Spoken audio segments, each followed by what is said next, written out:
नमस्कार, जय हिंद दोस्तों आज के इस क्लास में हम लोग बिहार पुलिस कांस्टेबल री एग्जाम 2024 के लिए आज के इस क्लास में हम लोग टेस्ट का यानी कि जो आपका फुल आपका प्रैक्टिस सेट आपका है इसका हम लोग सेट नंबर 7 को डिस्कस करेंगे। जो साथियों आपका नए एग्जाम पैटर्न को देखते हुए जो नया भी एडिशन आपका लॉन्च किया गया है इसको हम लोग कवर कर रहे हैं, जिसमें कि टोटल आपका 10 सेट आपको प्रोवाइड किया गया है। आज हम लोग सेट नंबर 7 को डिस्कस करेंगे।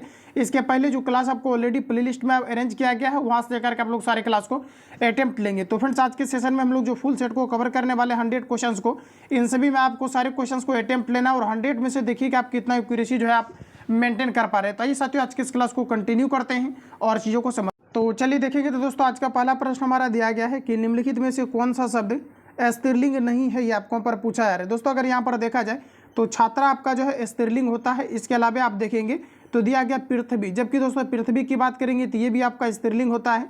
वधु देखेंगे तो ये भी आपका स्त्रीलिंग है। तो यहाँ पर आपका करेक्ट आंसर हो जाएगा जीवन। जीवन जो आपको यहाँ पर दिया गया ये आपका पुल्लिंग के अंतर्गत रहेगा। तो ऑप्शन हमारा डी करेक्ट हो जाएगा। अगला क्वेश्चन है दोस्तों, कहा जा रहा है कि मेढक को पत्थर से मत मारो वाक्य में रेखांकित शब्द का कारक क्या है। तो देखिए यहाँ पर आपका जो से दिया गया है इस रेखांकित शब्द के बारे में बताना है, इसमें आपका कौन सा आपका कारक है। तो दोस्तों याद रखना, कर्ता ने कर्म को करण से संप्रदान के लिए, ठीक है, ध्यान रखना, कर्ता ने कर्म को करण से, तो देखिए यहाँ पर आपका करण से यानी कि ऑप्शन आपका यहाँ पर ये आपका करेक्ट हो जाएगा। तो ध्यान रखेंगे। चलिए आगे बढ़ते हैं। नेक्स्ट क्वेश्चन दिया गया है, रिक्त स्थान को भरने के लिए मुहावरे का चयन कीजिए। तो दोस्तों कहा जा रहा है कि पुत्र की हरकतों से तंग आकर पिता ने उसे डैश। तो बताइए आप लोग राइट आंसर यहाँ पर आपका क्या हो जाएगा। तो दोस्तों यहाँ पर आपका करेक्ट आंसर हो जाएगा ऑप्शन सी। तो ध्यान रखेंगे, आप सभी लोग रिपीट भी कर लेंगे। चलिए आगे बढ़ते हैं। नेक्स्ट क्वेश्चन दिया गया है कि निम्नलिखित में से कौन, कहा जा रहा है कि एप्लीकेशन सॉफ्टवेयर नहीं है। चलिए बताएंगे आप लोग राइट आंसर क्या हो जाएगा। एप्लीकेशन सॉफ्टवेयर कौन सा यहाँ पर आपका नहीं दिया गया है। तो दोस्तों आपका यहाँ पर करेक्ट आंसर हो जाएगा ट्रांसलेटर। ट्रांसलेटर जो आप देख पा रहे होंगे ये आपका एप्लीकेशन सॉफ्टवेयर नहीं है। बाकी आप यहाँ पर देखेंगे तो आपको दिया गया स्प्रेड, जो आपका स्प्रेड शीट दिया गया, या फिर वर्ल्ड प्रोसेसिंग देखेंगे, या फिर अकाउंटिंग आप देखेंगे। तो ये सभी आपका जो है एप्लीकेशन आपका सॉफ्टवेयर है। बट अब यहाँ पर देखेंगे तो आपका ट्रांसलेटर जो आपका है सॉफ्टवेयर आपका नहीं है। तो डी आप सी आपका दोस्तों करेक्ट हो जाएगा।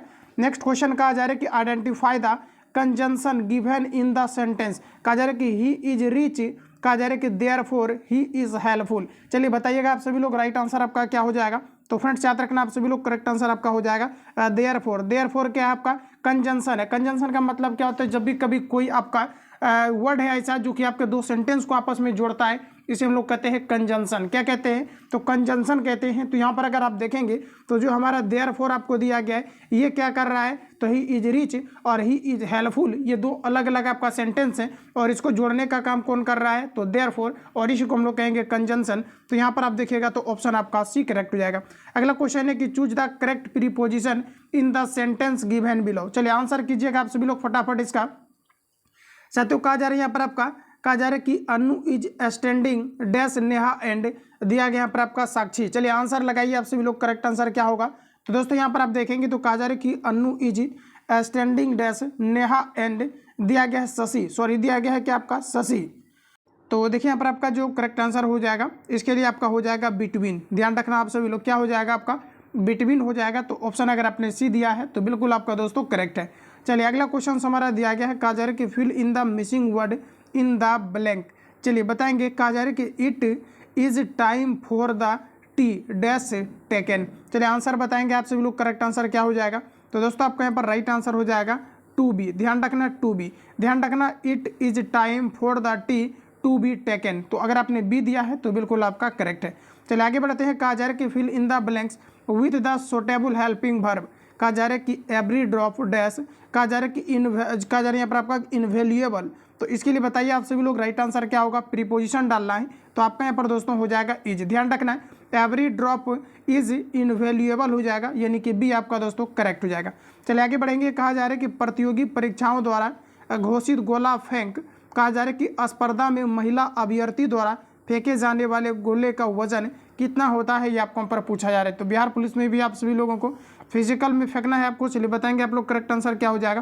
तो दोस्तों महिलाओं द्वारा जो फेंका जाता है ये आपका 16 पाउंड होता है। कितना होता है आपका, तो 16 आपका पाउंड होता है। देखिए जो पाउंड आपको दिया गया है ये आपका द्रव्यमान का आपका मात्रक होता है। ध्यान रखना कि द्रव्यमान का जो मात्रक होता है ये आपका पाउंड होता है, जिसे कि आपने पढ़ा होगा एफपीएस। एफपीएस एक पद्धति होता है जिसमें कि क्या है कि लंबाई को आपका फुट में, जबकि द्रव्यमान को आपका पाउंड में और समय को सेकंड में मापा जाता है। तो ध्यान रखना आप सभी लोग कि महिलाओं द्वारा जो गोला फेंका जाता है ये आपका 12 पाउंड का होता है, तो आप सभी लोगों को माइंड में फिट रखना है। जबकि पुरुष अभ्यर्थियों के लिए आपका 16 पाउंड का होता है। कितना का होता है? ये आपका 16 पाउंड का होता है। चलिए आगे बढ़ेंगे। कहा जा रहा है कि क्रेमलिन किस देश का राष्ट्रीय स्मारक है? चलिए बताएंगे राइट आंसर क्या हो जाएगा। कहा जा रहा है कि क्रेमलिन किस देश का राष्ट्रीय स्मारक है? तो दोस्तों आपका करेक्ट आंसर हो जाएगा रूस का है। तो डी आपका यहाँ पर जो है करेक्ट हो जाएगा। दोस्तों यहाँ से हमारे कई बार क्वेश्चन आता है, जैसे कि आप देखेंगे तो कहा जाता है कि झुकी हुई मीनार कहाँ पर है? तो दोस्तों याद रखना ये आपका पीसा में है, यानी कि जो आपका इटली की कैपिटल आपका पीसा है, पीसा में आपका झुकी हुई मीनार है। इसके अलावा अगर हम बात करेंगे पिरामिड कहाँ पर है, तो ध्यान रखना ये आपका मिस्र में है। पिरामिड कहाँ पर है? तो मिस्र में है। एफिल टावर कहाँ पर है? तो ये फ्रांस की कैपिटल पेरिस में है। कहाँ पर है? एफिल टावर आपका फ्रांस की कैपिटल पेरिस में है। जबकि इंपीरियल पैलेस की बात करेंगे तो ये आपका जापान में है। अगर हम बात करेंगे कि ओपेरा हाउस कहाँ पर है, तो ऑस्ट्रेलिया की कैपिटल सिडनी के अंतर्गत है। पवन चक्की आपके डेनमार्क में है। स्टैचू ऑफ लिबर्टी यूएसए के न्यूयॉर्क में है। ध्यान रखना यूएसए के न्यूयॉर्क में है, मतलब अमेरिका में आपका ये स्टैचू ऑफ लिबर्टी आपका स्थित है। तो इतने पॉइंट को यहाँ से याद रखेंगे। ऑप्शन आपका डी करेक्ट हो जाएगा। बोला जा रहा है कि क्रेमलिन किस देश का राष्ट्रीय स्मारक है? तो दोस्तों आपका करेक्ट आंसर हो जाएगा रूस। चलिए आगे बढ़ेंगे। नेक्स्ट क्वेश्चन कहा जा रहा है कि कागज मुद्रा जारी करने वाला पहला देश कौन सा है? तो देखिए आपका करेक्ट आंसर हो जाएगा चाइना। ऑप्शन आपका यहाँ पर डी करेक्ट हो जाएगा। कागजी मुद्रा को सर्वप्रथम चाइना के द्वारा जो है जारी किया गया था। चलिए अगला क्वेश्चन हमारा कहा जा रहा है कि 86वें संविधान संशोधन द्वारा 11 मौलिक कार्य कर्तव्य को जोड़ा गया था।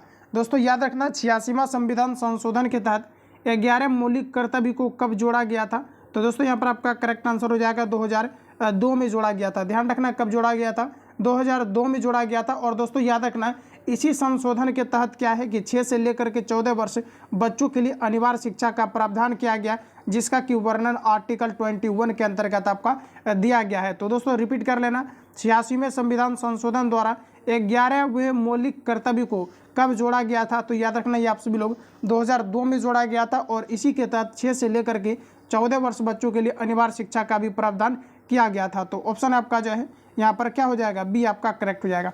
अगला प्रश्न है कि राष्ट्रपति की पदावधि का उल्लेख किस अनुच्छेद में वर्णन है? तो दोस्तों याद रखना राष्ट्रपति की जो नियुक्ति होती है ये आर्टिकल आपका 56 में इसका वर्णन किया गया है। जबकि राष्ट्रपति को जो शपथ दिलाया जाता है ये आर्टिकल आपका 60 के तहत राष्ट्रपति को शपथ दिलाया जाता है। जबकि राष्ट्रपति को जो हटाया जाता है महाभियोग पारित करके 61वां हमारा आर्टिकल है, यानी आर्टिकल हमारा 61 है, इसके तहत राष्ट्रपति को महाभियोग पारित करके जो है हटाया जाता है और महाभियोग पारित करने का काम ये संसद के द्वारा किया जाता है। तो इतने पॉइंट को यहाँ से याद रखेंगे।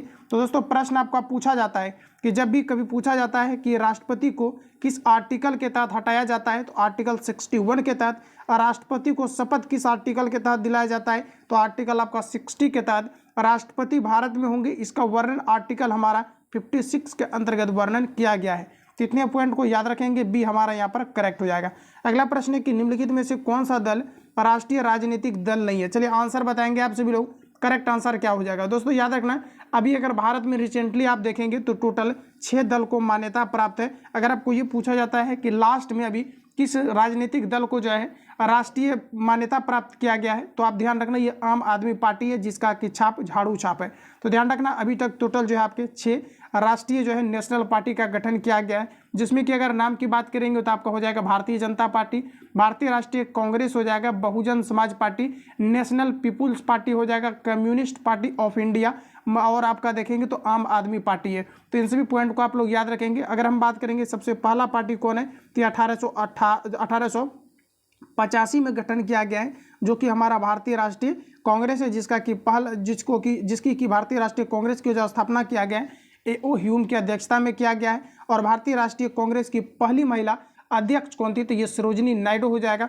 जबकि अगर आपको ये पूछा जाता है कि भारतीय राष्ट्रीय कांग्रेस की पहली महिला अध्यक्ष कौन थी, तो एनी बेसेंट हो जाएगा। अगर आपको पूछा जाता है कि भारत का कौन था, तो ये आपका सरोजिनी नायडू हो जाएगा। तो इतने पॉइंट को याद रखेंगे। चलिए यहाँ पर आप लोग बताइए करेक्ट आंसर क्या हो जाएगा।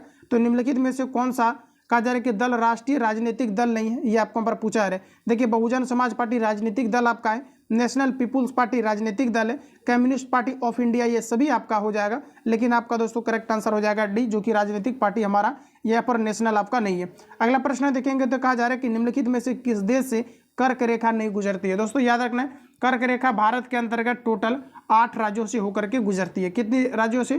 तो 8 राज्यों से होकर के गुजरती है कर्क रेखा। जबकि पूछा जा रहा है यहाँ पर आपका कि कर्क रेखा किस देश से होकर के नहीं गुजरती है। दोस्तों अगर हम देश की बात करेंगे तो याद रखना कर्क रेखा टोटल 15 देश से होकर के गुजरती है। कितने देशों से?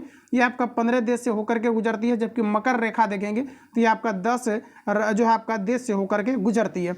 तो देखिए हम यहाँ पर बात करेंगे किस देश से नहीं गुजरता है, तो ध्यान रखना ईरान से आपका जो है कर्क रेखा नहीं गुजरता है। ईरान से याद रखना आप सभी लोग कि मृत सागर कहाँ है। दोस्तों याद रखना मृत सागर कहाँ पर है, तो ये आपके ईरान के अंतर्गत ही है। चूंकि मृत सागर में किसी प्रकार का जीव जंतु नहीं पाए जाते, इसलिए इसे मृत सागर कहा जाता है। तो ध्यान रखना आप सभी लोग, यहाँ पर आपका करेक्ट आंसर ऑप्शन सी आपका राइट हो जाएगा। चलिए आगे बढ़ते हैं। नेक्स्ट क्वेश्चन दिया गया है, कहा जा रहा है कि राष्ट्रीय जलमार्ग संख्या 1 किन 2 स्थानों के मध्य है। दिया गया आपका सदिया धुबरी, दिया गया इलाहाबाद हल्दिया, दिया गया है कोट्टापुरम कोल्लम, और दिया गया आपका काकीनाडा जो आपको दिया गया है मरकानम। चलिए आंसर लगाएंगे आप सभी लोग।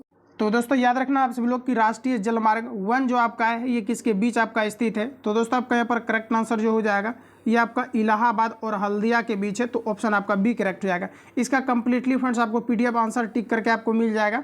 कुछ छात्र कमेंट कर रहे थे, और जो नए कैंडिडेट है मैं आपको बता दूं, इस नंबर पर आप कॉल या एसएमएस करके आप मैसेज कर सकते हैं, जिसमें कि कंप्लीटली आप A to Z topic wise और A to Z आपको सारी चीज़ें मिल जाएगा। ये मैं आपको व्हाट्सएप पर ही बता दूंगा, आप लोग मैसेज करना, आपको कंप्लीटली बैनर आपको मिल जाएगा। A to Z आप टेस्ट वगैरह लगा सकते हैं, टोटल चीज़ आपका गाइडलाइंस के तहत टॉपिक वाइज आप सारी चीज़ों को क्लियर कर सकते हैं। A to Z आपको मटेरियल्स मार्केट में जितनी बुक है A to Z आप सभी लोगों को प्रोवाइड किया जाएगा, सारा कुछ आपको बता दिया जाएगा ग्रुप के अंतर्गत ही। चलिए यहाँ पर आप देखेंगे दोस्तों, तो कहा जा रहा है कि राष्ट्रीय जलमार्ग 1 जो है किन 2 स्थानों के मध्य है। तो दोस्तों आपका करेक्ट आंसर हो जाएगा इलाहाबाद और हल्दिया, यानी कि बी हमारा यहाँ पर करेक्ट हो जाएगा। चलिए आगे बढ़ते हैं। नेक्स्ट क्वेश्चन दिया गया है, कहा जा रहा है कि निम्न में से विश्व का सबसे ऊंचा जलप्रपात कौन सा है। इंपॉर्टेंट रहेगा एग्जाम के लिए। सबसे ऊंचा जलप्रपात अगर देखेंगे तो आपका करेक्ट आंसर हो जाएगा एंजल जलप्रपात, जो कि विश्व का सबसे ऊंचा जलप्रपात है। तो ऑप्शन हमारे यहाँ पर जो है ये आपका करेक्ट हो जाएगा।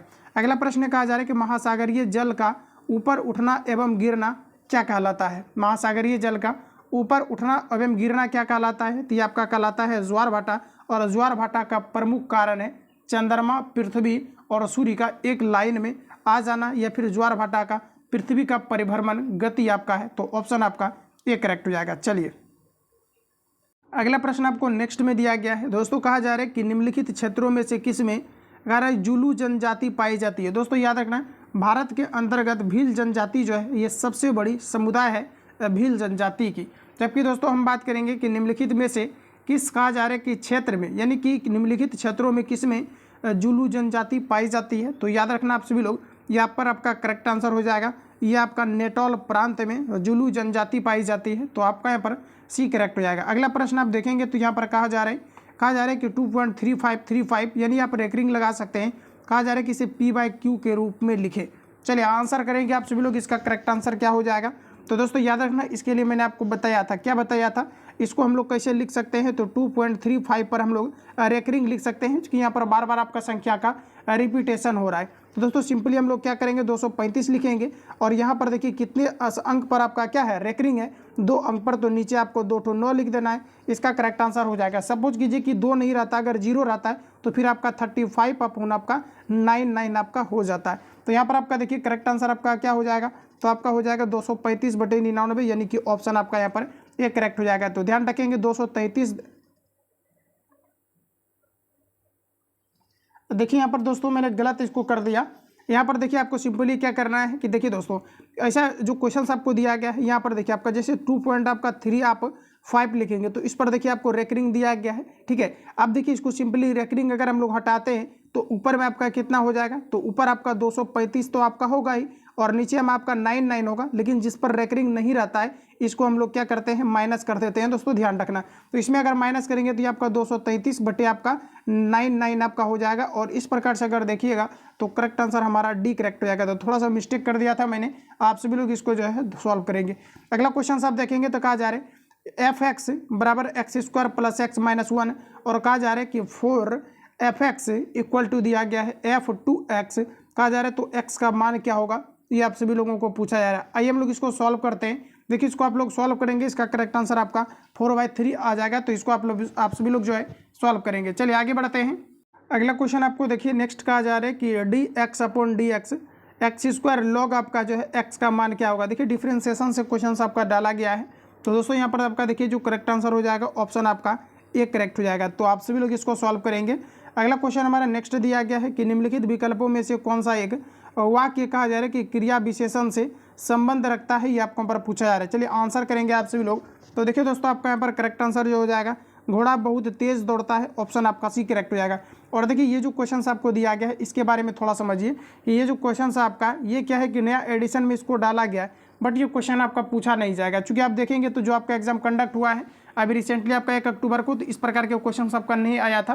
क्यों नहीं आया था? क्योंकि अब क्या है कि सिलेबस जो आपका चेंज करके किया गया है बिहार पुलिस का, ये आपका 10th बेसिस आपका किया गया है। जब आपका 12th बेसिस आपका क्या था सिलेबस था, तो उस समय क्या है कि आपका डिफरेंशिएशन पूछा जाता था। क्योंकि डिफरेंशिएशन आपका 10th में नहीं चलता है, ये आपके 12th में चलते हैं। और बाकी आप ग्रेजुएशन अगर करते हैं अब साइंस मैथमेटिक्स आप, तो फिर आपका क्या है कैलकुलेशन, डिफरेंशिएशन, इंटीग्रेशन वगैरह आपको पढ़ना पड़ता है। तो ये चीज़ें आपको जो है खत्म कर दिया गया है, लेकिन ये नया एडिशन में भी इसको डाल दिया गया है। हालांकि ये क्वेश्चंस आपके नहीं आएंगे, इसकी गारंटी है। चलिए आगे बढ़ते हैं। नेक्स्ट क्वेश्चन हमारा चूंकि सिलेबस ही आपका खत्म कर दिया गया है, तो डिफरेंशिएशन आपका नहीं आएगा। क्योंकि आपका जनरल कंपटीशन के कोई भी एग्जाम देंगे तो उसमें डिफरेंशिएशन आपका नहीं पूछा जाता है, क्योंकि ये आपका अर्थमेटिक के अंतर्गत नहीं आता है जो आपके जनरल कंपटीशन का आपका है। अगला क्वेश्चन देखेंगे तो निम्नलिखित विकल्पों में से कौन सा एक कहा जा रहा है कि वाक्य क्रिया विशेषण से संबंध रखता है। चलिए आंसर लगाएंगे दोस्तों आप सभी लोग। निम्नलिखित विकल्पों में से कौन सा एक वाक्य क्रिया विशेषण से संबंध रखता है, ये आपको पर बताना है। तो देखिए आपका राइट आंसर हो जाएगा घोड़ा बहुत तेज दौड़ता है। तो देखिए घोड़ा का विशेषता कौन बता रहा है, तो तेज बता रहा है, इसलिए आपका क्या हो जाएगा क्रिया विशेषण। तो ऑप्शन यहाँ पर आपका सी करेक्ट हो जाएगा। अगला क्वेश्चन हमारा दिया गया, कहा जा रहा है कि शुद्ध वाक्य है। चलिए आंसर कीजिएगा। शुद्ध वाक्य कौन सा है, तो वह विलाप करके रोने लगा, यही आपका शुद्ध दिया गया है। बाकी आपका सभी गलत दिया गया है। चलिए आगे बढ़ते हैं। अगला प्रश्न हमारा नेक्स्ट देखिए, कहा जा रहा है कि नेता का स्त्रीलिंग क्या है, ये आपको पर पूछा है। तो दोस्तों आपका हो जाएगा नेत्री, ऑप्शन ए करेक्ट हो जाएगा। अगला क्वेश्चन कहा जा रहा है कि निम्नलिखित में से किस वर्ष मुस्लिम शिक्षा के विकास के लिए कलकत्ता में एक मदरसा की स्थापना की गई थी। देखिए किस वर्ष मुस्लिम शिक्षा के विकास के लिए कोलकाता में मदरसा की स्थापना किया गया था। तो ये देखिए आपका 1781 में किया गया था। तो ऑप्शन दोस्तों आपका बी करेक्ट हो जाएगा। ध्यान रखना 1781 में कोलकाता के अंतर्गत जो है मुस्लिम शिक्षा विकास के लिए जो है मदरसा की स्थापना किया गया था। दोस्तों अगर हम बात करेंगे बंगाल विभाजन की घोषणा कब किया गया था, तो ये आपका 1905 में किया गया था, जो कि लॉर्ड आपका कर्जन के शासनकाल में किया गया था। और पुनः क्या है कि 1906 में मुस्लिम लीग की स्थापना भी किया गया था। तो ध्यान रखिएगा ऑप्शन आपका यहाँ पर बी करेक्ट हो जाएगा। आगे बढ़ते हैं। नेक्स्ट क्वेश्चन कहा जा रहा है कि निम्नलिखित में से किसके द्वारा अमेरिका की खोज किया गया था। दोस्तों अमेरिका की खोज जो किया गया था ये 1494 में किया गया था। ध्यान रखेंगे अमेरिका की खोज कब किया गया था, तो 1492 में किया गया था। ध्यान रखना अमेरिका की खोज 1492 में किया गया था। और ये जो है कोलंबस ने किया था। किसने किया था? कोलंबस ने किया था। जबकि भारत की खोज वास्को डिगामा ने 1498 में किया था। तो ध्यान रखिएगा आप सभी लोग। और अगर पूछा जाता है कि उस समय भारत के वायसराय या राजा कौन थे, तो जेमोरिन थे, जिन्होंने कि इनका जो है स्वागत भी किया था। तो ध्यान रखेंगे ऑप्शन आपका यहाँ पर डी करेक्ट हो जाएगा। अगला प्रश्न में कहा जा रहा है कि निम्नलिखित में से कौन सा देश संयुक्त राष्ट्र की सुरक्षा परिषद का अस्थायी सदस्य नहीं है। दोस्तों याद रखना टोटल आपका 5 अस्थायी सदस्य है, जबकि 10 आपका टोटल अस्थायी सदस्य है संयुक्त राष्ट्र सुरक्षा परिषद के। तो प्रश्न में कहा जा रहा है कि कौन सा आपका जो है अस्थायी सदस्य नहीं है, ये आपको पर पूछा जा रहा है। तो देखिए आपका करेक्ट आंसर हो जाएगा जर्मनी जो आपका अस्थायी सदस्य नहीं है। ध्यान रखना जर्मनी अस्थायी सदस्य नहीं है, जिसमें कि आप सभी लोग देखेंगे तो संयुक्त राज्य अमेरिका है, रूस है, चाइना है, फ्रांस और ब्रिटेन है, ये सभी क्या है आपका अस्थायी सदस्य है। तो यहाँ पर आपका दोस्तों राइट आंसर हो जाएगा ऑप्शन बी। चलिए अगला क्वेश्चन आप देखेंगे तो कहा जा रहा है कि निम्नलिखित में किस संगठन का अपने मुख्यालय से मेल नहीं है, ये आपको पर पूछा रहे। देखिए विश्व व्यापार संगठन दिया गया है, जिसे हम लोग कहते हैं WTO। ध्यान रखना वर्ल्ड ट्रेड ऑर्गेनाइजेशन कहते हैं, या फिर आप दोस्तों देखेंगे तो WHO यानी वर्ल्ड हेल्थ ऑर्गेनाइजेशन। तो ध्यान रखना वर्ल्ड ट्रेड ऑर्गेनाइजेशन और वर्ल्ड हेल्थ ऑर्गेनाइजेशन इन दोनों का मुख्यालय कहाँ पर है, तो जेनेवा में है। कहाँ पर आपका है, तो जेनेवा में है। ध्यान रखना आप सभी लोग, ये आपका चला जाएगा इसके साथ। बाकी दोस्तों आप देखेंगे तो यहाँ पर आपको दिया गया है विश्व पर्यटन संगठन दिया गया है लंदन। तो देखिए दोस्तों याद रखना कि जो आपका विश्व पर्यटन संगठन है, ध्यान रखना विश्व पर्यटन जो आपको यहाँ पर संगठन दिया गया है, इसका अगर यहाँ पर आप देखेंगे तो क्या है कि यहाँ पर आपका दिया गया है लंदन दिया गया है, जो कि आपका गलत दिया गया है। बाकी अगर देखेंगे तो विश्व बैंक का मुख्यालय कहाँ पर है, तो ये अमेरिका में आपका है, जो कि वाशिंगटन डीसी में। रासायनिक हथियार निषेध संगठन द हेग में है। तो ये सभी आपका बिल्कुल आपका करेक्ट दिया गया है। तो ध्यान रखना ऑप्शन यहाँ पर आपका जो है बी आपका यहाँ पर दोस्तों करेक्ट हो जाएगा। विश्व पर्यटन संगठन दिया गया है लंदन, जो कि गलत दिया गया। और अगर याद आपको रखना है, अगर आपको ये पूछा जाता है कि अच्छा ये आपका कहाँ पर है विश्व पर्यटन संगठन, तो ध्यान रखना ये आपका स्पेन में है। कहाँ पर है आपका, तो ये आपका स्पेन में है। तो इन चीज़ों को आप लोग जो है ध्यान रखेंगे।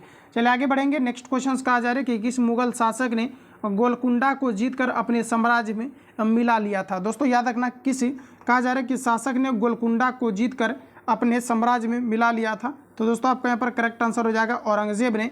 ऑप्शन आपका जो है बी करेक्ट हो जाएगा। ठीक है, ध्यान रखेंगे। चलिए आगे बढ़ते हैं। नेक्स्ट क्वेश्चन हमारा दिया गया है, कहा जा रहा है कि बिहार राज्य के 2022 से 23 बजट में कहा जा रहा है कि जीडीपी यानी कि जीडीपी के कहा जा रहा है कि प्रतिशत रूप में राजकोषीय घाटा क्या है। तो देखिए आपका करेक्ट आंसर हो जाएगा लगभग आपका 3.47%। बी आपका दोस्तों करेक्ट हो जाएगा। चलिए आगे बढ़ेंगे। नेक्स्ट क्वेश्चन हमारा दिया गया है, प्रश्न में यहाँ पर आपको कहा जा रहा है कि भारत के किस वर्ष तक शून्य उत्सर्जन का लक्ष्य हासिल करने के लिए कहा जा रहा है कि नेट जीरो का संकल्प किया गया है। तो देखिए दोस्तों ये अभी आपका रिसेंटली अगर देखेंगे तो ये आपका जो है 2070 तक किया गया है। बी आपका करेक्ट हो जाएगा। रिपीट कर लेना, कहा जा रहा है कि भारत ने किस वर्ष तक शून्य उत्सर्जन का लक्ष्य हासिल करने के लिए कहा जा रहा है कि नेट जीरो का संकल्प व्यक्त किया है। तो ये आपका क्या है 2070 तक। निम्नलिखित में से कौन सा एक प्रेरित कहा जा रहा है कि अनुकुंचन गति का उदाहरण नहीं है। देखिए दोस्तों कहा जा रहा है कि यहाँ पर प्रश्न में कि निम्नलिखित में से कौन सा एक प्रेरित अनुकुंचन गति का उदाहरण नहीं है, ये आपको पूछा है। तो ये आपका करेक्ट आंसर हो जाएगा अधोकुंचन। बी आपका दोस्तों करेक्ट हो जाएगा। अगला क्वेश्चन हमारा नेक्स्ट में कहा जा रहा है कि 2.0 kg के एक पिस्टल से 30 kg द्रव्यमान की एक गोली 150 मीटर पर सेकेंड के वेग से छोड़ी जाती है। पिस्टल के पीछे हटने का यानी प्रक्षेप गति का वेग क्या होगा, ये आप सभी लोगों को पूछा जा रहा है। देखिए इसके लिए आपको सिंपली फॉर्मूला का यूज़ करना है। वी बराबर हमारा फॉर्मूला होता है एम बी अपॉन आपका एम। तो आइए हम लोग इसको कैलकुलेट करते हैं। देखिए यहाँ पर आपका मान कितना दिया गया है आपका एम का, तो देख लीजिए आपका एम का वैल्यू कहाँ दिया गया है। तो देखिए यहाँ पर आपका 0 पॉइंट आपका जो है 2 आपका केजी दिया गया है। और यहाँ पर अगर देखेंगे तो आपका कितना दिया गया है 30 kg आपका द्रव्यमान दिया गया है। ठीक है, तो 30 kg आपका द्रव्यमान दिया गया है। तो चलिए यहाँ पर आपका कितना हो जाएगा, आपका 30 हो जाएगा। वेलोसिटी आपका 150 दिया गया है। और नीचे अगर देखेंगे तो आपका 2 पॉइंट आपका 0 हो जाएगा। इसको कैलकुलेट कीजिएगा, करेक्ट आंसर आपका आ जाएगा। देखिए 34 का हमारा करेक्ट आंसर 2 पॉइंट आपका 25 आ जाएगा। तो इसको आप सभी लोग दोस्तों जो है कैलकुलेट करेंगे। और यहाँ पर आपको एक चीज़ ध्यान देना है कि यहाँ पर जो मैंने सॉल्व किया तो ग्राम आपको दिया था, इसको केजी में आपको ले करके जाना है। और इसमें 1000 से आप सभी लोग भाग ले करके जाएंगे। मैंने गलती से जो है केजी रख दिया था, यहाँ पर ग्राम ही रख दिया था। तो आप लोग इसको जो है चेंज करेंगे। अगला क्वेश्चन दिया गया है कि प्रति 8 घंटे कहा जा रहा है कि जलाने पर 100 वाट के 100 लैंपों की मानसिक खपत क्या होगी। इसके लिए एक सिंपल सा आपका ट्रिक है, जिसको कि मैंने ऑलरेडी रिवील भी कराया था। दोस्तों जब भी कभी इस प्रकार के क्वेश्चंस आते हैं, प्रति कहा जा रहा है कि दिन 8 घंटे जलाने पर 100 वाट के 10 लैंपों की मानसिक खपत क्या होगी, ये आप सभी लोगों को पूछा जा रहा है। तो याद रखना आप सभी लोग 8 लैंप है और कितना वाट का आपका है, तो यहाँ पर देखेंगे 100 यहाँ पर आपका वाट का दिया गया है। तो यहाँ पर आपका 100 हो जाएगा। और ये कहा जा रहा है कि 10 लैंपों की मानसिक खपत क्या होगी, मतलब आपको 30 दिन के लिए आपको पूछा जा रहा है। अब देखिए नीचे आपको इस प्रकार के क्वेश्चंस में सिंपली सभी को गुना करके 100 से आपको क्या करना है, डिवाइड कर देना है। इसका करेक्ट आंसर आ जाएगा। तो इसको आप लोग सॉल्व करेंगे तो यहाँ से 0 से 0 हो जाएगा, इसमें भी आपका 0 कैंसिल आउट हो जाएगा और यहाँ से आपका 0 कैंसिल आउट हो जाएगा। तो देखिए आपका कितना हो जाएगा, तो 8 3 24 लगभग 240 यूनिट आपका आ जाएगा। और यहाँ पर अगर देखेंगे तो ऑप्शन आपका एक करेक्ट हो जाएगा। अगला क्वेश्चन है कि निम्नलिखित अम्लों में से किसको बेकिंग पाउडर के निर्माण में उपयोग के लिए लाया जाता है। चलिए आंसर बताएंगे आप सभी लोग, करेक्ट आंसर क्या होगा। तो बेकिंग पाउडर के लिए दोस्तों जो प्रयोग किया जाता है आपका, इसमें आपका टार्क्टिक अम्ल का किया जाता है। ध्यान रखना बेंजोनोइक अम्ल नहीं लगाना, गलत हो जाएगा। कहा जा रहा है कि निम्नलिखित अम्लों में से किसको बेकिंग पाउडर के निर्माण के लिए उपयोग किया जाता है, तो ये आपका हो जाएगा टार्क्टिक अम्ल का किया जाता है। तो सी यहाँ पर आपका दोस्तों करेक्ट हो जाएगा। चलिए आगे बढ़ते हैं। नेक्स्ट क्वेश्चन हमारा दिया गया है, कहा जा रहा है कि गर्म व नम प्रदेशों के नियत तापी जंतुओं में कहा जा रहा है कि मिलेनिन रंग अधिक होता है, यह जैव विकास के लिए किस नियम से संबंधित है। तो देखिए कहा जा रहा है कि गर्म व नम प्रदेशों के नियत तापी जंतुओं में मेलेनिन रंग अधिक होता है, यह जैव विकास के किस नियम से संबंधित है? तो ये आपका करेक्ट आंसर हो जाएगा ग्लोबल का नियम। ऑप्शन आपका जो है डी करेक्ट हो जाएगा। चलिए आगे बढ़ेंगे। नेक्स्ट क्वेश्चन दिया गया है, मायोपिक आंख किसके प्रयोग द्वारा ठीक की जा सकती है? देखिए मायोपिया करने का मतलब है जो निकट दृष्टि दोष होता है इसे हम लोग कहते हैं, और निकट दृष्टि दोष के लिए अवतल लेंस का प्रयोग किया जाता है। तो यहाँ पर आपका करेक्ट आंसर ए हो जाएगा। अगला प्रश्न में कहा जा रहा है कि निम्नलिखित में से कौन सी आदर्श गैस नहीं है, ये आपको यहाँ पर पूछा रहा है। आदर्श गैस आप देखेंगे तो ये आपका मीथेन जिसे हम लोग मार्स गैस कहते हैं, CH4 आपका हो जाएगा। लेकिन यहाँ पर देखेंगे कौन सा नहीं है, तो देखिए रेडॉन आपका आदर्श गैस है, आर्गन भी है, नियोन भी आपका है, लेकिन कार्बन देखेंगे तो ये आपका आदर्श गैस के अंतर्गत नहीं आएगा। डी करेक्ट हो जाएगा। निम्नलिखित में से कौन सा तत्व रासायनिक रूप में धातु व अधातु दोनों के समान कार्य करता है? तो देखिए कहा जा रहा है कि धातु और अधातु दोनों के रूप में कार्य करता है, तो ये मात्र आपका होगा सिलिकॉन और जर्मेनियम, जो कि हमारा अर्धचालक होता है। और अर्धचालक हम लोग उसी को कहते हैं जो धातु और अधातु दोनों के गुण को प्रदर्शित करता है। तो ऑप्शन आपका डी करेक्ट हो जाएगा। सिलिकॉन का प्रयोग जो है आपका सौर पैनल को बनाने के लिए किया जाता है। इसके अलावा आपके सुपर कंप्यूटर को बनाने के लिए जर्मेनियम या सिलिकॉन का प्रयोग किया जाता है। तो दोस्तों इतने पॉइंट को यहाँ से याद रखना, ऑप्शन आपका डी करेक्ट हो जाएगा। चलिए अगला क्वेश्चन देखेंगे। तो कहा जा रहा है एक एकल आवृत्ति द्वारा उत्पन्न ध्वनि को डैश कहा जाता है। चलिए आंसर करेंगे, एक एकल आवृत्ति द्वारा उत्पन्न ध्वनि को डैश कहा जाता है। 41 का आपका करेक्ट आंसर हो जाएगा टोन कहा जाता है। क्या कहते हैं इसे हम लोग? टोन, स्वर या तान कहते हैं। तो ऑप्शन बी करेक्ट हो जाएगा। एक एकल आवृत्ति द्वारा उत्पन्न ध्वनि को क्या कहा जाता है? तो टोन कहा जाता है। विटामिन कहा जा रहा है, किस विटामिन की कमी के कारण कहा जा रहा है कि किलोसिस रोग होता है? चलिए बताइए करेक्ट आंसर क्या हो जाएगा? तो किलोसिस जो होता है ये विटामिन B2 की कमी के कारण से होता है। तो दोस्तों यहाँ पर आपका एक करेक्ट हो जाएगा। ध्यान रखना किस विटामिन की कमी के कारण किलोसिस रोग होता है? तो आपका यहाँ पर करेक्ट आंसर हो जाएगा विटामिन B2। आपका यहाँ पर जो है बी आपका करेक्ट हो जाएगा। अगला प्रश्न है, परमाणु का आकार किसके द्वारा निर्धारित किया जाता है? परमाणु द्रव्यमान संख्या, संयोजी इलेक्ट्रॉन संख्या, परमाणु त्रिज्या, आणविक भार। तो चलिए आंसर करेंगे आप सभी लोग। राइट आंसर आपका क्या हो जाएगा? परमाणु का आकार किसके द्वारा निर्धारित किया जाता है? तो दोस्तों यहाँ पर आपका करेक्ट आंसर हो जाएगा परमाणु त्रिज्या से। सी अगर आपने दिया है तो बिल्कुल आपका यहाँ पर करेक्ट है। चलिए अगला क्वेश्चन हमारा नेक्स्ट देखेंगे। प्रश्न में आपको क्या कहा जा रहा है कि डीएनए एक संश्लेषण का प्रतिपादन किसने किया था? देखिए डीएनए का संश्लेषण जो किया था ये किया गया था आपका कॉर्नबर्ग के द्वारा। ध्यान रखना डीएनए का संश्लेषण किसने किया था? तो ये कॉर्नबर्ग ने किया था। तो ये आपका दोस्तों करेक्ट हो जाएगा। रिपीट कर लेना, कन्फ्यूजन आपका होता है 1962 में कॉर्नबर्ग के द्वारा डीएनए का संश्लेषण आपका किया गया था। नेक्स्ट क्वेश्चन हमारा कहा जा रहा है यहाँ पर आपका कि कार चलाते समय अपने पीछे के यातायात को देखने के लिए किस प्रकार के दर्पण का प्रयोग किया जाता है? तो इसमें आपका उत्तल दर्पण का किया जाता है। कौन सा अवयव जलने में सहायता प्रदान करता है? किसी भी वस्तु को जलने के लिए सहायता प्रदान कौन करता है?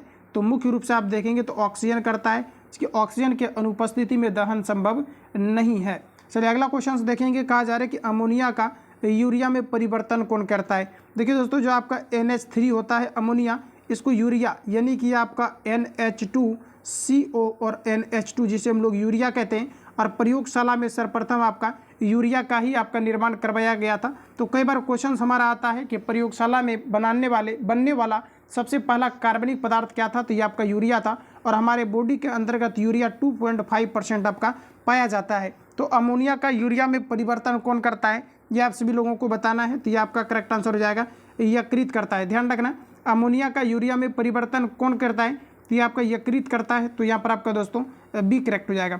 अगला क्वेश्चन दिया गया है कि हाल ही में किस राज्य सरकार द्वारा कहा जा रहा है कि गज मित्र पहल चलाया गया है? तो देखिए गज मित्र की अगर हम बात करेंगे दोस्तों तो ये अभी रिसेंटली जो है आपका चलाया गया है पश्चिम बंगाल गवर्नमेंट के द्वारा। डी आपका करेक्ट हो जाएगा। ध्यान रखना। अच्छा देखिए गज मित्र का जो मुख्य आपका उद्देश्य है मानवहाथी संघर्ष जो बढ़ती हुई घटनाओं की जो सुरक्षा है इन सभी को लेकर के क्या है कि अभी आपका गज मित्र चलाया गया है, जो कि गज से ही आपको पता चल रहा है कि हाथी को लेकर के आपका है। तो डी यहाँ पर आपका करेक्ट हो जाएगा। ध्यान रखना।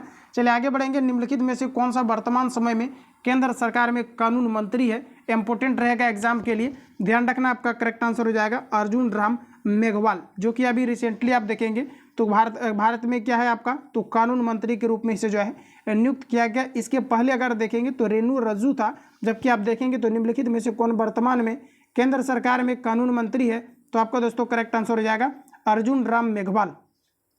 अगला क्वेश्चन कहा जा रहा है कि 33वां ग्रीष्मकालीन ओलंपिक खेल का आयोजन कहाँ किया जाएगा। 33वां ग्रीष्मकालीन ओलंपिक खेल का आयोजन कहाँ किया जाएगा, तो ये आपका पेरिस में होने वाला है। कहाँ पर, तो फ्रांस की कैपिटल ये आपका पेरिस के अंतर्गत किया जाना है।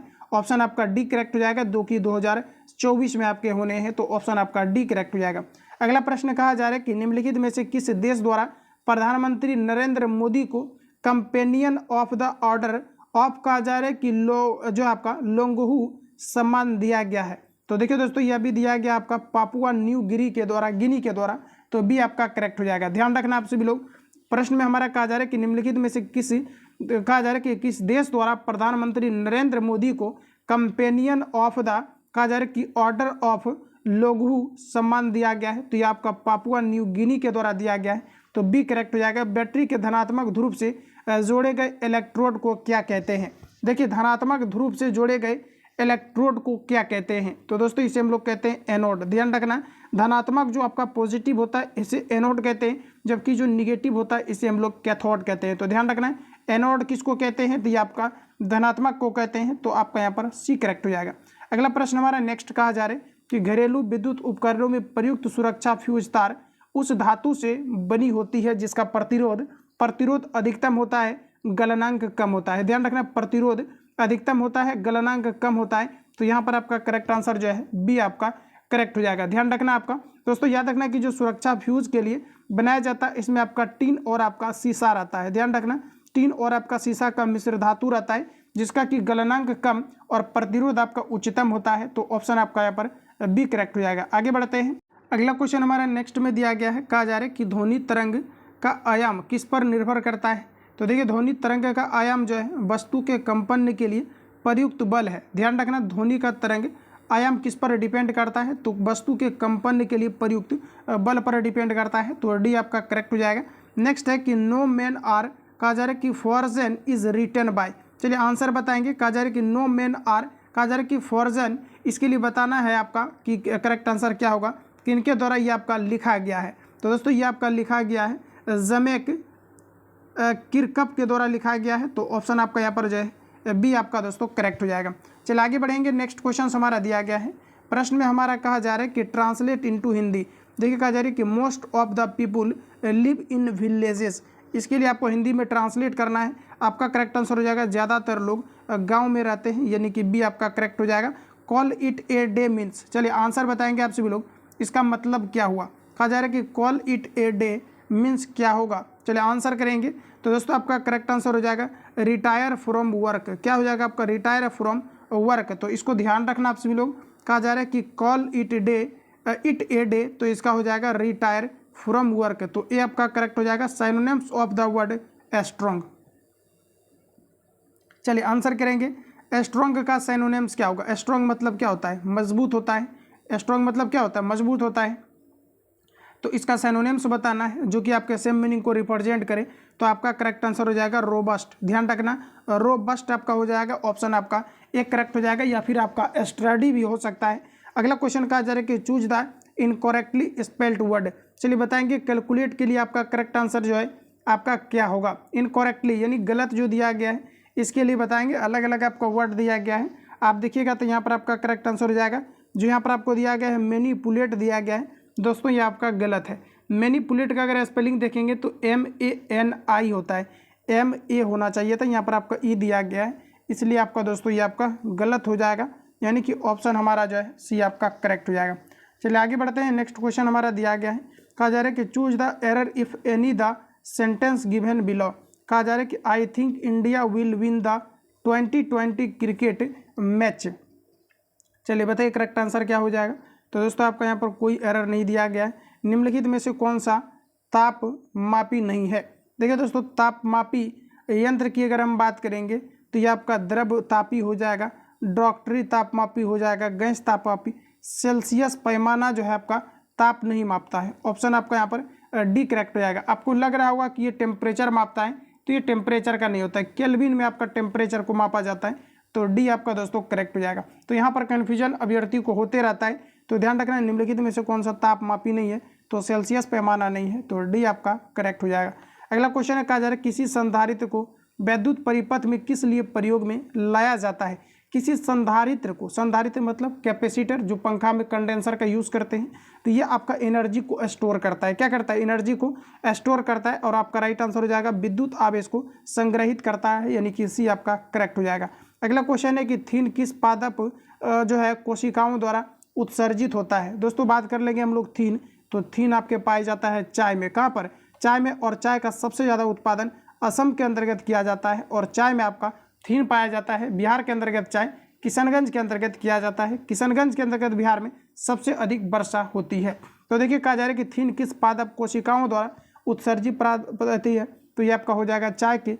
तो यहाँ पर आप देखिएगा तो ऑप्शन आपका डी करेक्ट हो जाएगा, चाय की पत्तियों से। तो आपने डी दिया है तो बिल्कुल आपका करेक्ट है। कहा जा रहा है कि ध्वनि तरंगों की गति 700 मीटर पर सेकेंड, ध्वनि तरंगे 7 किलोमीटर की यात्रा करने में कितना समय लेगी, ये आपको पर पूछा जा रहा है। इसका फॉर्मूला ऑलरेडी आप सभी लोगों को पता होगा। समय बराबर क्या होता है? दूरी बटे चाल। दूरी कितना दिया गया है? तो ये आपका 7 किलोमीटर दिया गया। अब किलोमीटर का आपको लेकर के जाना है किसमें? मीटर में। तो 1000 से गुना कर दीजिए और नीचे आपको दिया गया है 700। तो देखिए आपका कट जाएगा, 00 से 00 गया 7 से 7, तो यहाँ पर आपका 10 हो जाएगा, यानी कि आपका 10 सेकंड का समय लगेगा। ऑप्शन ए करेक्ट हो जाएगा। चलिए आगे बढ़ते हैं। नेक्स्ट क्वेश्चन दिया गया है। प्रश्न में हमारा कहा जा रहा है कि सूची 1 को सूची 2 से सुमेलित कीजिए तथा सूचियों के नीचे दिए गए कूट का प्रयोग करके सही उत्तर का चयन कीजिए। जैसे देखिएगा दोस्तों, आपको दिया गया ऑक्सीजन। ऑक्सीजन किसी भी पौधे के वृद्धि के लिए उत्तरदायी होता है। तो ऑक्सीजन आपका किसके साथ चला जाएगा? तो ये दोस्तों आपका चला जाएगा, ये आपका 2 के साथ FW बुएंट के साथ चला जाएगा। जिब्रेलिन, जिब्रेलिन दोस्तों अगर हम बात करेंगे तो जिब्रेलिन जो है पौधे के जो फूल होते हैं इसके लिए ये आपका उत्तरदायी होता है। तो जिब्रेलिन आपका खोज किसने किया था? इसका खोजकर्ता कौन है? जिब्रेलिन का। तो आपका यहाँ पर करेक्ट आंसर हो जाएगा इसके लिए आपका टी योबूटा, वह टी के द्वारा किया गया था। इसके अलावा एब्सिसिक एसिड, जिसे कि मुख्य रूप से आप देखेंगे तो एब्सिसिक जो एसिड होता है ये पौधे की वृद्धि को रोक देता है। तो इसका जो खोज किया गया था किसके द्वारा किया गया था? तो ये आपका लियू व केयर जो है आपका लियू व आपका केयर्स के द्वारा किया गया था। और दिया गया पर आपका जिलेटिन। दोस्तों जिलेटिन की अगर हम बात करेंगे तो ये आपका चला जाएगा इसके साथ, 3 के साथ। इसका स्क्रीनशॉट लीजिए आप सभी लोग, और इसका कूट आपको दिया गया है, इसका आप सभी लोग जो है मैच कर लेना, ठीक है। चलिए आगे बढ़ जाते हैं हम लोग। अगला क्वेश्चन हमारा नेक्स्ट दिया गया है। कहा जा रहा है कि तत्व जो उर्वरक में नहीं पाया जाता है वह है। देखिए बताइए राइट आंसर क्या होगा? तत्व वह जो उर्वरक में नहीं पाया जाता है। दोस्तों नाइट्रोजन पाया जाता है, फॉस्फोरस पाया जाता है, पोटेशियम पाया, क्लोरीन आपका नहीं पाया जाता है। तो यहाँ पर आपका करेक्ट आंसर जो हो जाएगा बी करेक्ट हो जाएगा। साहित्य लहरी के रचनाकार कौन है? चलिए आंसर करेंगे आप सभी लोग। साहित्य लहरी के रचनाकार कौन है? तो चलिए आंसर लगाएंगे आप सभी लोग। दोस्तों आपका करेक्ट आंसर हो जाएगा सूरदास, बी आपका करेक्ट आंसर हो जाएगा। चलिए अगला क्वेश्चन है कि रामचरितमानस की काव्य भाषा है। चलिए रामचरितमानस की काव्य भाषा क्या है? तो देखिए आपका यहाँ पर करेक्ट आंसर हो जाएगा अवधि। देखिए इन सभी क्वेश्चंस को आपको याद रखना है। और देखिए याद रखना कि रामचरितमानस जो है ये तुलसीदास द्वारा रचित है। ध्यान रखना तुलसीदास द्वारा जो है ये आपका रचित है, ठीक है। और यहाँ पर देखेंगे तो इसकी भाषा क्या है, तो ये आपका हो जाएगा दोस्तों अवधि हो जाएगा। और दोस्तों अगर हम बात करेंगे कि रामायण जो आपके महाकाव्य है, रामायण जो काव्य है ये आपका किस भाषा में आपका है? तो ये आपका संस्कृत में है, ध्यान रखेंगे। और ये दोस्तों जो रचा गया है आपका रामायण ये वाल्मीकि के द्वारा रचा गया है। तो ध्यान रखना आप सभी लोग। तो इतनी इन सभी चीज़ों को आप लोग याद रखेंगे। अगला क्वेश्चन है कहा जा रहा है कि विद्यापति रचना कौन सी नहीं है? चलिए बताएंगे विद्यापति की रचना कौन सा नहीं है? तो देखिए आपका करेक्ट आंसर हो जाएगा कमायनी। कमायनी दोस्तों ये आपका विद्यापति की रचना नहीं है, ध्यान रखेंगे। कमायनी की अगर हम बात करेंगे तो ये जयशंकर प्रसाद की रचना है। किसका है? जयशंकर प्रसाद की रचना क्या है? तो कमायनी है। और यहाँ पर आपको दिया गया है विद्यापति, इसलिए आपका यहाँ पर जो है ये आपका गलत हो जाएगा। तो ऑप्शन आपका डी करेक्ट हो जाएगा, कमायनी, ध्यान रखना। चलिए आगे बढ़ते हैं। नेक्स्ट यहाँ पर देखेंगे तो आपको पैसेज दिया गया है, इसको आप सभी लोग केयरफुल्ली पहले इसको रीड करेंगे अच्छे तरीक़ा से। और 70 और 71 का आप सभी लोगों को आंसर करना है। देखिए 70 का आपका राइट आंसर आपका यहाँ पर बी होगा, और 71 अगर आप लोग बनाइएगा तो इसका यहाँ पर आपका सी होगा। तो इसको आप लोग देख लेना। चलिए आगे बढ़ते हैं। नेक्स्ट क्वेश्चन हमारा कहा जा रहा है कि 2 संख्याओं का लघुत्तम समावर्तक उसके महत्तम समावर्तक का 12 गुना है, ठीक है। तो कहा जा रहा है कि महत्तम समावर्तक और लघुत्तम समावर्तक का योग दिया गया है। तो कहा जा रहा है उसमें से एक संख्या आपका दिया गया है 93 है। तो पूछा रहा है कि दूसरी संख्या क्या होगी? तो निकाल लीजिए आप सभी लोग इसको ट्रिक से। देखिए यहाँ पर आपका क्या है कि आपका LCM, ठीक है। उसके बाद आपका HCF दिया गया है। तो 2 संख्याओं का लघुत्तम समावर्तक जो है यानी LCM कहा जा रहा है कि उसका महत्तम समावर्तक का 12 गुना। अगर ये 1 है तो ये आपका कितना हो जाएगा 12। अब कहा जा रहा है कि महत्तम समावर्तक और लघुत्तम समावर्तक का योग कितना है 403। कितना है 403। और यहाँ पर देख लीजिए इन दोनों का योग कितना है, तो यहाँ पर आपका 13। और पूछा जा रहा है आपका कि एक संख्या कितना दिया गया है, तो आपका दिया गया है कितना आपका 93। तो देखिए आप यहाँ पर एक बार 12 से गुना कर लेना, एक बार आपका 93 आ जाएगा, और एक बार फिर आप 1 से गुना कर लेना। इसको काट करके एक बार 12 से गुना कीजिएगा तो एक बार 93 आ जाएगा, जो कि ऑलरेडी दिया गया है। और दूसरा आप निकाल लेना, ये आपका आ जाएगा ऑप्शन में से कोई आंसर। यहाँ पर देखिए जैसे आप लोग इसको सॉल्व करेंगे तो 120 आपका आ जाएगा। तो इतना फ्रेंड्स आप सभी लोगों को खुद से करना है। चलिए आगे बढ़ेंगे नेक्स्ट क्वेश्चन। अगला प्रश्न हमारा नेक्स्ट में कहा जा रहा है, प्रश्न में हमारा दिया गया है कि एक आदमी स्थिर पानी में 10 किलोमीटर प्रति घंटा की चाल से नाव चलाता है। यदि 24 किलोमीटर की दूरी पर जाने में और लौटने में कुल 5 घंटा लगता है तो धारा की गति क्या है, ये आप सभी लोगों को पूछा जा रहा है। तो सिंपल सा क्वेश्चन से आप लोग इसको बनाएंगे। देखिए प्रश्न में कह रहा है, जब जैसे कि मान लिया जाए कि जनरली जो हमारा नाव का चाल होता है ये आपका x होता है, और जो पानी का चाल होता है इसे हम लोग y कहते हैं। ठीक है, तो अब देखिए प्रश्न में कहा जा रहा है कि एक आदमी कहा जा रहा है कि पानी में 10 किलोमीटर प्रति घंटा की चाल से नाव चलाता है। ठीक है, अब कहा जा रहा है कि 24 किलोमीटर की दूरी वो जा रहा है। कितना जा रहा है आपका, तो 24 किलोमीटर की दूरी जा रहा है। ठीक है, तो अब देखिए हम लोग ऐसा करते हैं, तो पूछा है कि इसकी धारा की गति क्या है, यानी कि आपको क्या पूछा रहा है, चाल पूछा रहा है। चाल बराबर क्या होता है, दूरी बटे समय। क्या होता है, चाल बराबर दूरी बटे समय होता है। तो यहाँ पर अगर आप सभी लोग देखिएगा तो चाल बराबर क्या होता है, दूरी बटे समय। दूरी कितना दिया गया है 24, या और उसके बाद यहाँ पर अगर आप सभी लोग देखेंगे तो कहा जा रहा है कि 10 घंटे का समय लगता है। तो यानी समय बराबर आपको निकालना है, किसके बराबर, समय बराबर। तो दूरी बटे आपका चाल। तो देखिए अगर देखा जाए तो नाव अगर क्या है कि आपके जिधर पानी चलती है, जिधर धारा आपके चल रहे होते हैं, अगर उधर चलता है तो x और प्लस इसमें चाल कितना है 10 किलोमीटर प्रति घंटा, तो ये आपका जुट जाता है। अब देखिए दोस्तों यहाँ पर आपका क्या है, दोनों को आप जोड़ दीजिए। अब चूंकि उधर से आना भी है आपको, तो फिर आपका यहाँ पर क्या है, फिर आपका दूरी तो वही आपका इक्वल है, उसी डिस्टेंस को आप फिर से कवर करेंगे। अब यहाँ पर आपका फिर क्या है कि x, और जब आप धारा के विपरीत दिशा में आएंगे तो धारा आपका क्या हो जाएगा, घट जाएगा। इसको फाइनली कैलकुलेट कीजिएगा तो यहाँ से आपका x का वैल्यू निकल करके आएगा। लेकिन प्रश्न में क्या पूछा रहा है, धारा की चाल क्या है, तो धारा की ही चाल को हम लोगों ने क्या माना हुआ है, सॉरी धारा की चाल को क्या मानते हैं हम लोग, y। तो y का जो वैल्यू आपका आएगा रख के निकाल लेना आप सभी लोग, चूँकि धारा आपका क्या हो जाएगा, क्या पूछा जा रहा है कि धारा की चाल आपका क्या होगा, धारा की चाल पूछा जा रहा है। तो देखिए x का जो आपका वैल्यू आपका निकल करके आएगा, उसमें आपको क्या करना है, तो यहाँ पर देखिए आपको चाल दिया गया है क्या, 10 किलोमीटर प्रति घंटा की चाल से नाव चलता है। तो पूछा जा रहा है कि आपके धारा का चाल क्या होगा, तो इसमें आप सभी लोग क्या करेंगे, ऐड कर लेंगे, तो ये आपका करेक्ट आंसर निकल करके आ जाएगा। चलिए आगे बढ़ते हैं हम लोग। और यहाँ पर देखिए दोस्तों क्या है कि यहाँ पर आपका जो x का वैल्यू निकलेगा वही आपका राइट आंसर हो जाएगा।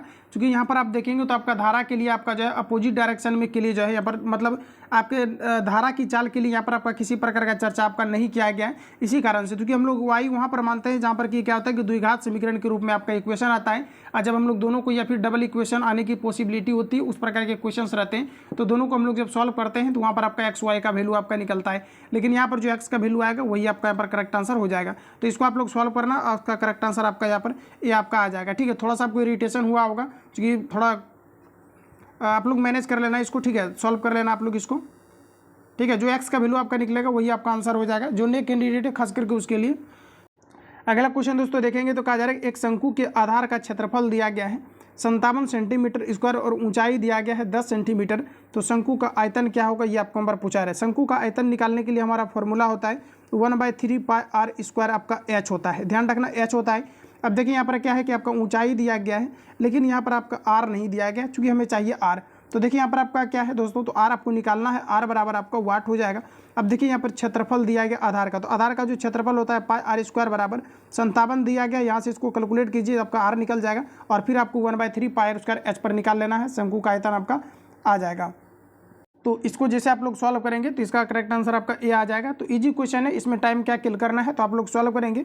विश्व प्रेस स्वतंत्रता सूचकांक 2023 में भारत का स्थान कौन सा है, ये आपको नंबर पूछा है। तो अभी तो आपको पता ही है 161वां रैंक मिला हुआ है, जो कि आपका ऑप्शन आपका ए में आपको दिया गया है। तो ए आपका यहाँ पर दोस्तों करेक्ट हो जाएगा।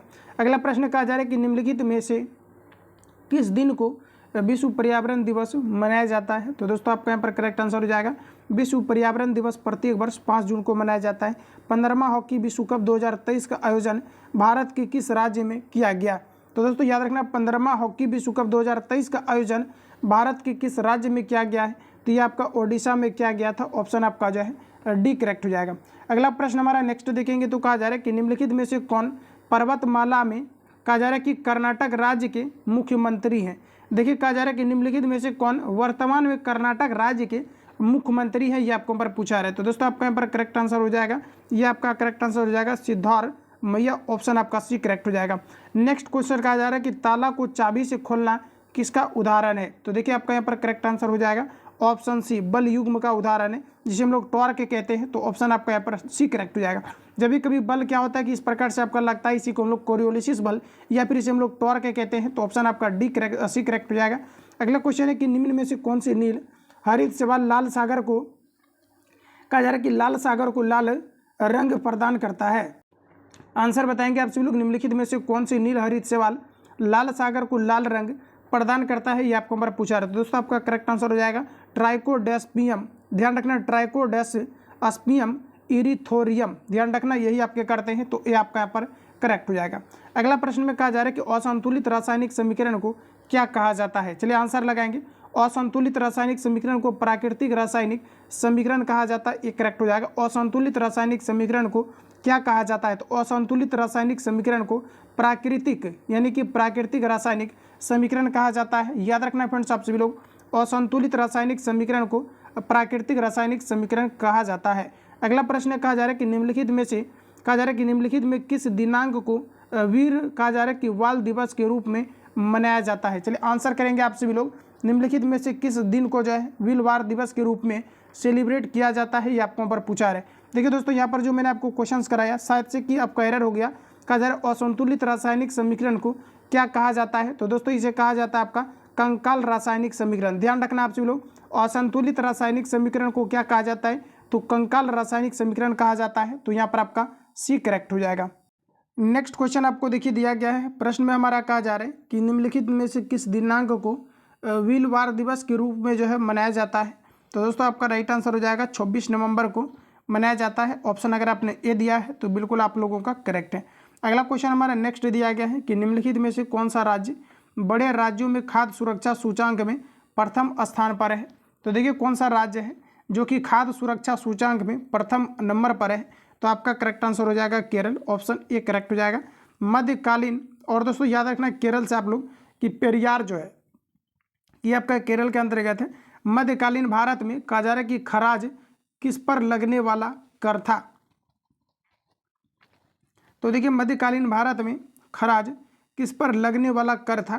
तो दोस्तों यहाँ पर आपका करेक्ट आंसर हो जाएगा कृषि पर, ऑप्शन आपका डी करेक्ट हो जाएगा। चलिए आगे बढ़ेंगे। नेक्स्ट क्वेश्चन हमारा दिया गया है दोस्तों, प्रश्न में आपको कहा जा रहा है कि निम्नलिखित में से किस राजा के दरबार में मेगास्थनीज राजदूत बनकर आया था। देखिए किस राजा के दरबार में मेगास्थनीज जो है राजदूत बन करके आया था, यह आप सभी लोगों को पूछा है। तो आपका करेक्ट आंसर हो जाएगा चंद्रगुप्त मौर्य के दरबार में। तो बी आपका करेक्ट हो जाएगा। अगला क्वेश्चन हमारा दिया गया है सूची 1 को सूची 2 से सुमेलित कीजिए तथा सूचियों के नीचे दिए गए कूट से आपको उत्तर चुनना है। तो देखिए दिया गया हड़प्पा सभ्यता में और यहाँ पर आपको दिया गया है क्षेत्र। तो आइए हम लोग इसको जो है सिंपली इसको मैच करते हैं। तो जैसा कि दोस्तों यहाँ पर आप देखेंगे तो प्रश्न में आप देख लीजिए यहाँ पर आपका ऑप्शन आपके सामने दिया गया है। अब देखिए यहाँ पर आपको सिंपली आपको मैच करना है, जिसे कि आप तांबा देखेंगे। ठीक है, तांबा अगर आप लोग देखेंगे तो तांबा का मुख्य क्षेत्र क्या है। तो देखिए खेतड़ी नामक स्थान है जो कि राजस्थान के अंतर्गत पड़ता है और ये तांबा के लिए काफ़ी ज़्यादा फेमस है। तो यहाँ पर आप देखिएगा तो आपका करेक्ट आंसर क्या हो जाएगा, आपका एक के साथ आपका चला जाएगा। इसके अलावा अगर यहाँ पर दोस्तों आप देखेंगे तो यहाँ पर आपको दिया गया है सोना। जबकि आप सोना की बात करेंगे तो सोना से रिलेटेड अगर आप सभी लोग देखेंगे तो सोना के लिए आपका जो है मुख्य रूप से आपका कर्नाटक आपका आ जाएगा और ये आपका इसके साथ चला जाएगा। इसके अलावा आप देखेंगे तो आपका टीन दिया गया है, जबकि टीन के लिए आप देखेंगे तो अफगानिस्तान इसके लिए जो है काफ़ी फेमस है। और यहाँ पर आपको देखिए दिया गया है क्या, आपका बहुमूल्य पत्थर दिया गया है। देखिए दोस्तों तांबा के लिए मैंने राजस्थान बताया और ये गुजरात के साथ कर दिया। तो यहाँ पर आपका देखिए इसके साथ चला जाएगा, सोना आपका कर्नाटक के साथ चला जाएगा, टीन अफगानिस्तान के साथ और बहुमूल्य पत्थर आपका गुजरात के साथ चला जाएगा। तो इस प्रकार से इसको मैच करके आंसर लगाएंगे। अगला क्वेश्चन आपके सामने दिया गया है। देखिए नेक्स्ट क्वेश्चन आपको कहा जा रहा है कि निम्नलिखित में से कौन सा नगर हड़प्पा सभ्यता का बंदरगाह नगर था, ये आपको पर बताना है। तो देखिए हड़प्पा सभ्यता का जो है बंदरगाह नगर कौन सा था। तो ये आपका करेक्ट आंसर हो जाएगा लोथल। ध्यान रखेंगे आप सभी लोग, लोथल आपका हो जाएगा। चलिए आगे बढ़ते हैं और देखिए याद रखना कि लोथल का जो है उत्खननकर्ता अगर आपको पूछा जाता है कौन है, तो ये आपका जो है रंगराथ था। ध्यान रखना, रंगराथ राव था। ऑप्शन यहाँ पर आपका बी करेक्ट हो जाएगा। चलिए आगे बढ़ते हैं। नेक्स्ट क्वेश्चन आपको दिया गया है, कहा जा रहा है कि 1318 में कवि अमीर खुसरो द्वारा संस्कृत भाषा के संबंध में बोला गया कौन सा कथन सत्य है। तो देखिए 1318 में अमीर खुसरो द्वारा संस्कृत भाषा के संबंध में बोला गया कौन सा कथन सत्य है, ये आपको नंबर पूछा रहे, तो यह केवल ब्राह्मणों की भाषा है। ऑप्शन आपका यहाँ पर डी करेक्ट हो जाएगा। अगला प्रश्न में कहा जा रहा है कि भारतीय संविधान की प्रस्तावना में कितने प्रकार की न्याय की बात की गई है। देखिए भारतीय संविधान की प्रस्तावना में कितने प्रकार की न्याय की बात किया गया है, तो ये आपका 3 प्रकार का, बी आपका करेक्ट हो जाएगा। नेक्स्ट क्वेश्चन आपको दिया गया है कि निम्नलिखित में से कौन सा कथन भारतीय संविधान के संदर्भ में औसत है। तो देखिए इस प्रकार के क्वेश्चंस में सभी ऑप्शन आपको पढ़ने हैं। कहा जा रहा है कि यह धर्म के आधार पर भेदभाव मनाही करता है। तो ये चीज़ें आपको यहाँ पर देखेंगे तो ये आपका जो है करेक्ट आपको कहा जा रहा है। हमें औसत छांटना है तो कहा जा रहा है कि यह एक धर्म को राजकीय धर्म बताता है, तो ऐसा बिल्कुल भी नहीं है, क्योंकि यहाँ पर देखेंगे तो राज्य के हिसाब से जो है भारत में क्या है कि धर्म की कोई विशेष मान्यता नहीं दिया गया है। तो ऑप्शन आपका बी करेक्ट हो जाएगा। चलिए आगे बढ़ेंगे। नेक्स्ट क्वेश्चन हमारा दिया गया है, प्रश्न में कहा जा रहा है कि निम्न में से तत्सम शब्द कौन सा है। देखिए तत्सम शब्द के बारे में अगर दोस्तों बात करेंगे तो ये आपका करेक्ट आंसर हो जाएगा विभारी, जो कि आपका तत्सम है। बाकी आप देखेंगे तो ये सभी आपका तद्भव के अंतर्गत है। चलिए आगे बढ़ेंगे। नेक्स्ट क्वेश्चन हमारा दिया गया है, प्रश्न में अब यहाँ पर देखेंगे तो कहा जा रहा है कि निम्न में से कौन सा शब्द कहा जा रहा है कि जातिवाचक नहीं है। देखिए जातिवाचक के अंतर्गत अगर आप देखेंगे तो ये आपका गाय है, पंखा है, पर्वत है। हिमालय आपका जातिवाचक के अंतर्गत नहीं आएगा। ऑप्शन आपका डी करेक्ट हो जाएगा। गुलाब कहा जा रहा है कि फूलों में श्रेष्ठ है, वाक्य में संज्ञा कौन सा है। देखिए गुलाब जो है फूलों में श्रेष्ठ है, इसके लिए संज्ञा बताएंगे तो ये आपका करेक्ट आंसर हो जाएगा जातिवाचक संज्ञा। ऑप्शन आपका एक करेक्ट हो जाएगा।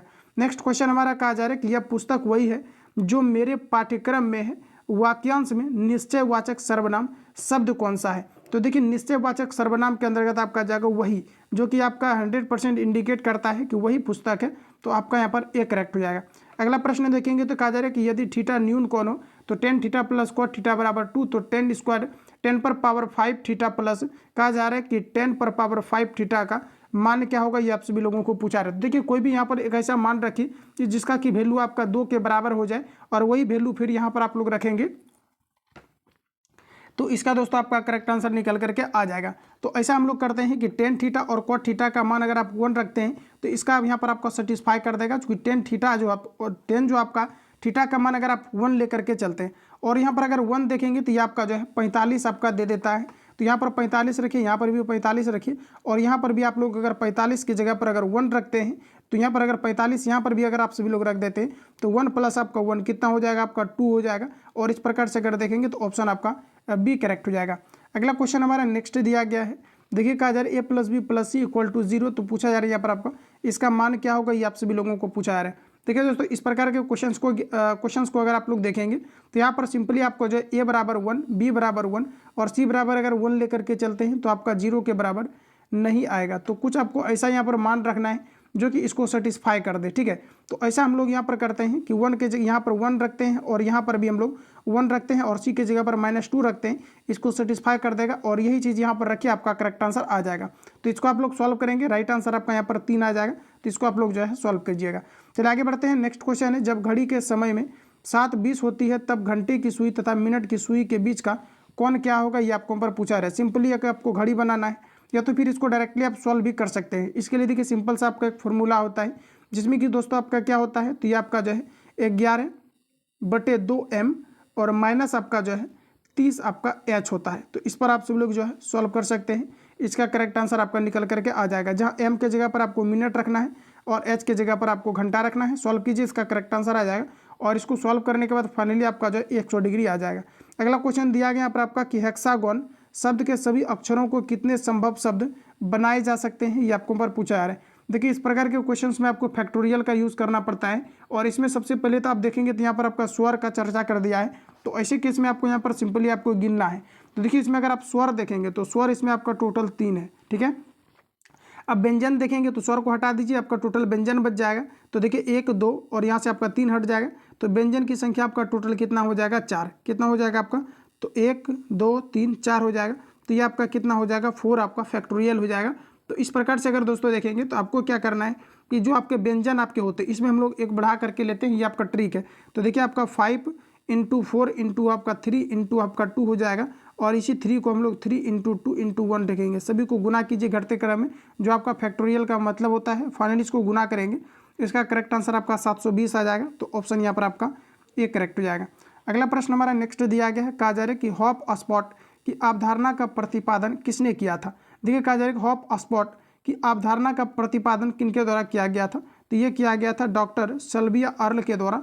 तो डी आपका यहाँ पर दोस्तों करेक्ट हो जाएगा। ध्यान रखना, कहा जा रहा है कि हॉप स्पॉट अवधारणा का प्रतिपादन किसने किया था। तो डॉक्टर आपका सल्विया अर्ल के द्वारा किया गया था। तो डी आपका यहाँ पर करेक्ट हो जाएगा।